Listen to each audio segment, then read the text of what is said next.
बऱ्याच वेळा माझ्या ऐकण्यात येऊ लागलंय की भारतीय जनता पार्टीकडे उमेदवारच नाही असं सगळीकडे येऊ लागलेलं आहे. तर उमेदवार का बरं नाही आहे? तर ठीक आहे, मग त्या शब्दामध्ये बदल केले ते सक्षम उमेदवार नाही आहे. मग आमचा काय विसर पडला का? आम्ही काय सक्षम नाही आहे का? म्हणजे काय पाहिजे काय तुम्हाला? हा, आम्ही इच्छुक आहे.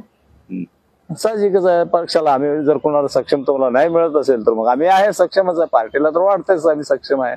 आमच्यावर काय पार्टी अन्याय तेव्हाही केलेली नव्हती. पार्टीला इतर दुसरे इक्वेशन्स पाहायचे होते. तो प्रयोग पार्टी आमची करतेच. त्यामुळे आमच्यावर काय पार्टीने अन्याय केलेला नव्हता. आता जर त्यांना जर वाटलं की तो प्रयोग बरोबर नाही झाला तर आता पार्टी त्यामध्ये बदल करेल आणि येऊ शकेल आमचं नाव. तुम्ही पक्षाकडे तशी काही इच्छा व्यक्त केली आहे का आतापर्यंत?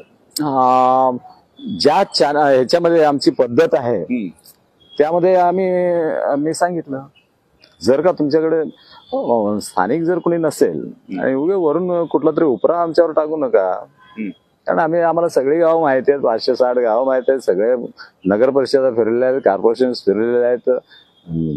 2 वेळा लढलेलं, त्यामुळे आम्ही जास्तच फिरलेले आहेत. आम्हाला जास्त माहिती आहे.